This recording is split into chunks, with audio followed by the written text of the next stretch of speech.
Hi, this is Dr. Jesse Jackson III, the director of the practice.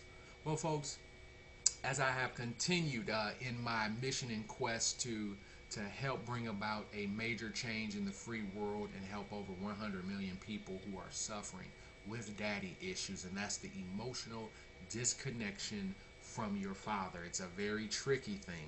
As I have continued to investigate the issues of society, it has become more clear to me that we need fathers more than ever before. Unfortunately, we've had so many people to try to convince us that the father-child relationship was irrelevant.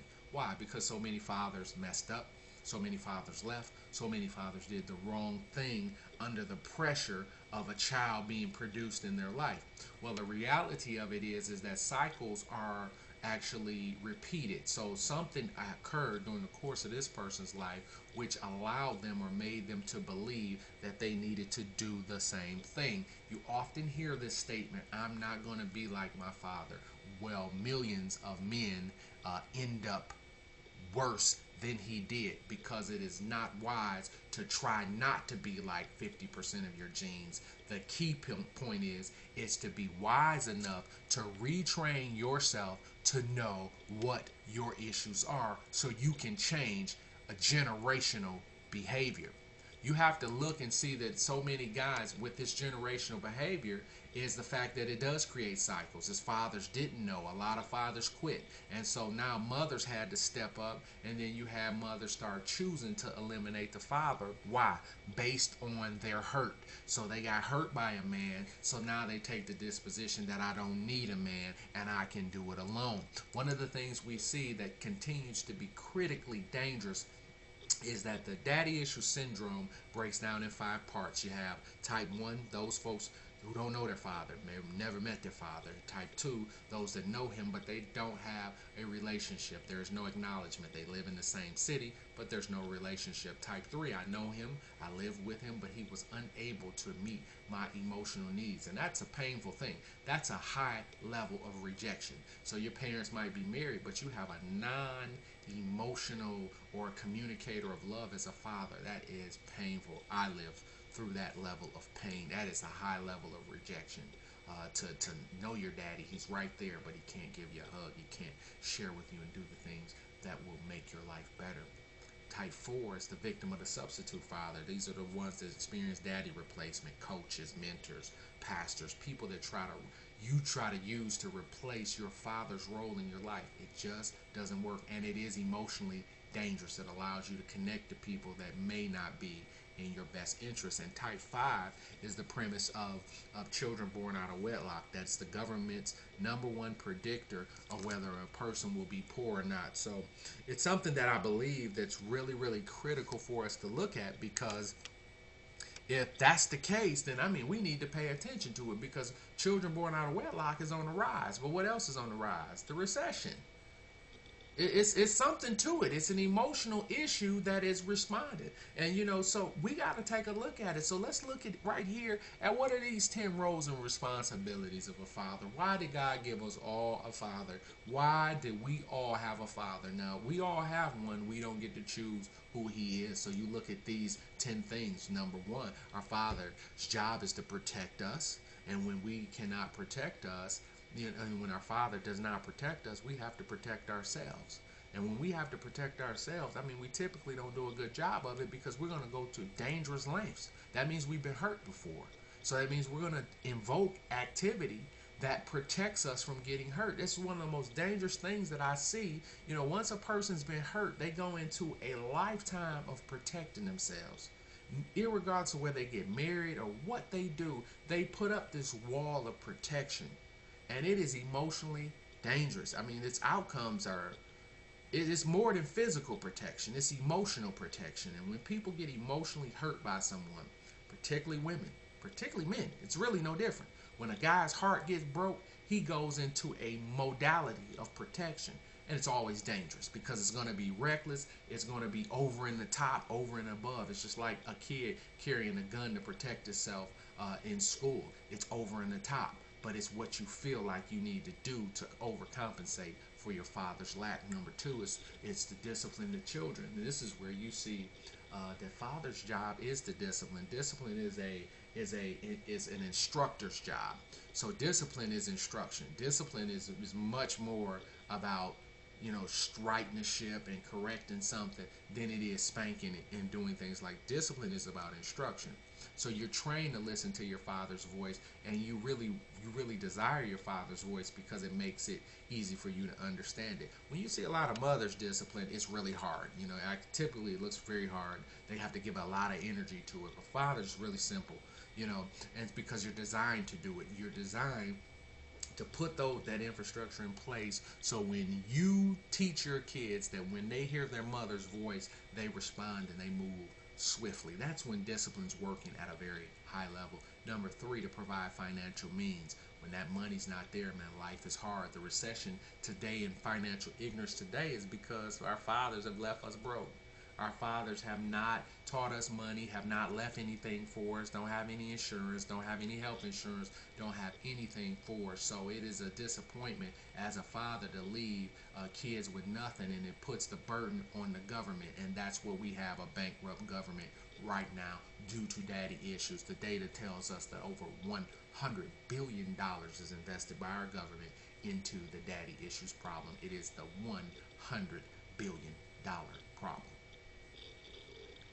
Number 4 is our father's job is to build and maintain our self-esteem. And when our fathers don't do that, our life gets really hard.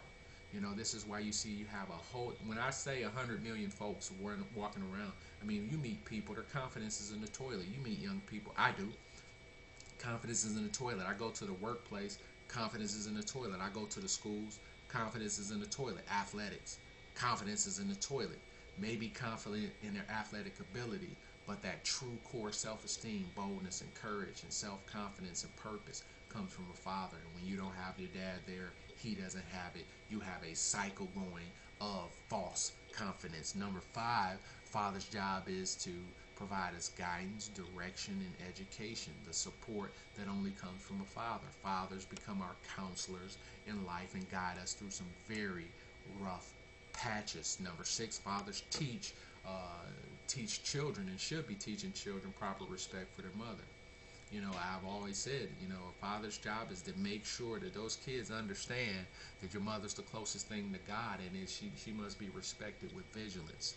I mean, my kids' worst spankings and interactions with me is when they're not hearing and not moving quickly enough and responding to their mother's voice. I won't tolerate it. And it's something I wasn't taught.